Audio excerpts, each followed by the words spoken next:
प्रिय विद्यार्थियों, आज हम हिंदी की पाठ्य पुस्तक क्षितिज भाग 2 का पहला पाठ नेताजी का चश्मा पर चर्चा करेंगे। इस पर चर्चा करने से पहले हम पाठ के लेखक स्वयं प्रकाश के बारे में जानेंगे। जन्म और शिक्षा। स्वयं प्रकाश हिंदी के प्रसिद्ध कहानीकार व गद्यकार हैं। उनका जन्म सन 1947 में मध्य प्रदेश के इंदौर नगर में हुआ। उनका बचपन राजस्थान में बीता।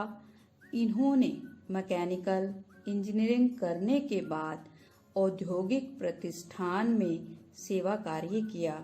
अपनी इच्छा से सेवानिवृत्त होकर वे भोपाल में रहकर वसुधा नामक पत्रिका का संपादन कार्य कर रहे हैं। सेवानिवृत्ति रिटायरमेंट ले लेना। इनकी रचनाएं। इन्होंने 13 कहानी संग्रह तथा 5 उपन्यास प्रकाशित किए हैं। सूरज कब निकलेगा, आएंगे अच्छे दिन भी, आदमी जात का आदमी और संधान इनके कहानी संग्रह हैं। उपन्यास बीच में विनय, ईंधन इनके उपन्यास हैं। इनको पुरस्कार और सम्मान, पहल सम्मान, बनमाली पुरस्कार, राजस्थान साहित्य अकादमी पुरस्कार सम्मान प्राप्त हुए हैं। इनकी साहित्यिक विशेषताएं क्या हैं?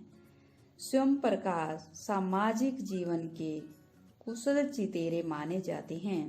इन्होंने अपनी कहानियों तथा उपन्यासों में वर्ग शोषण की समस्या को उठाया है। देशभक्ति की नारेबाजी के स्थान पर वे सामान्य मानव के आचरण में देश प्रेम को देखना चाहते हैं। उन्होंने अपनी रचनाओं में सामाजिक, पारिवारिक, आर्थिक तथा राजनैतिक समस्याओं को भी उठाया है। इनकी भाषा शैली क्या है? स्वयं प्रकाश की भाषा सहज, सरल तथा साहित्यिक खड़ी बोली है। उन्होंने संस्कृत के तत्सम तद्भव, देशज, उर्दू, फारसी तथा अंग्रेजी के शब्दों का अत्यधिक प्रयोग किया है। वे अक्सर छोटे छोटे वाक्यों का प्रयोग करते हैं। अब हम नेताजी का चश्मा पाठ का संक्षिप्त रूप में सार समझाएंगे आपको। नेताजी का चश्मा स्वयं प्रकाश जी की एक प्रसिद्ध कहानी है। इस कहानी में स्वयं प्रकाश जी ने बताना चाहा है कि देश का सामान्य व्यक्ति भी देश प्रेम की भावना लेकर देश के निर्माण में थोड़ा बहुत योगदान दे सकता है। केवल बड़े लोग ही देश निर्माण में सहायक नहीं होते, छोटे लोग भी इस पुण्य काम में सहयोग देते हैं। अब यहाँ पर छोटे लोग से क्या अभिप्राय है कि जो व्यक्ति कैप्टन है, कैप्टन उसका नाम है, वो वास्तविक रूप में कैप्टन नहीं है। कहानी का मुख्य पात्र हालदार साहब है, जो कंपनी के काम से उस कस्बे से गुजरता था। कस्बा यानी कि गांव से बड़ा और शहर से छोटा। जिससे यह कहानी संबंधित है, वह कस्बा छोटा था, लेकिन फिर भी उसमें कुछ पक्के मकान, 2 स्कूल, सीमेंट का छोटा सा कारखाना, 2 खुले सिनेमा घर यानी कि सिनेमा घर पर छत नहीं थी, तथा नगरपालिका का दफ्तर था। नगरपालिका नगर विकास का कार्यक्रम करती रहती थी। एक बार एक योग्य प्रशासनिक अधिकारी ने नगर के चौराहे पर नेताजी सुभाष चंद्र बोस की संगमरमर की प्रतिमा लगाने का निर्णय लिया। चौराहा यानी कि जहां से 4 रास्ते गुजरते हैं। नगरपालिका की आय को देखते हुए स्थानीय स्कूल के ड्राइंग मास्टर को यह काम सौंप दिया गया। उसने सुभाष चंद्र बोस की छाती से सिर तक की 2 फुट की संगमरमर की मूर्ति महीने भर में बना दी। इस मूर्ति में नेताजी सुंदर दिख रहे थे। फौजी वर्दी में मूर्ति को देखकर लोगों को प्रेरणा मिल रही थी, लेकिन मूर्ति की आंखों पर संगमरमर का चश्मा नहीं था, बल्कि सचमुच का चश्मा पहनाया गया था। हालदार साहब जब पहली बार मूर्ति को देखने के बाद पहली बार वहां से गुजरे तो वे इस आइडिया को देखकर रोमांचित हो गए। आइडिया, विचार। पहली बार मूर्ति को देखने के बाद हालदार साहब उसके बारे में सोचने लगे।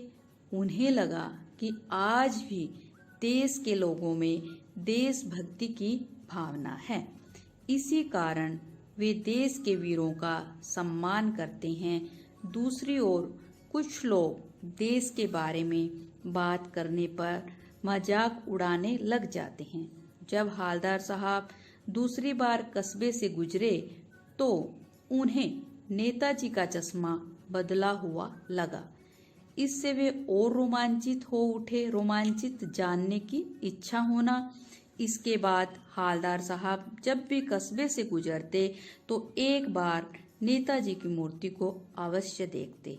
हर बार मूर्ति का चश्मा बदला हुआ नजर आता। बाद में पास के एक पान वाले से पूछने पर पता चला कि कैप्टन नाम का एक व्यक्ति चश्मे बेचता है और वही मूर्ति पर चश्मा लगाता है। यदि ग्राहक को वैसा चश्मा पसंद आता है जैसा मूर्ति पर लगा है तो वह उसे उतारकर ग्राहक को दे देता है और मूर्ति पर दूसरा चश्मा लगा देता है। हालदार साहब को यह भी पता चला कि ड्राइंग मास्टर संगमरमर का चश्मा बनाना भूल गए थे, इसीलिए कैप्टन को मूर्ति पर चश्मा लगाना पड़ता है। हालदार साहब के मन में जिज्ञासा थी, जिज्ञासा जानने की इच्छा। एक बार तो वह जीप की ओर चले गए, फिर पीछे मुड़कर पान वाले से पूछा कि क्या वह कैप्टन चश्मे वाला नेताजी का साथी है या आजाद हिंद फौज का कोई भूतपूर्व सैनिक है। पान वाले ने मुस्कुरा कर कहा, नहीं साहब, वह लंगड़ा क्या जाएगा फौज में।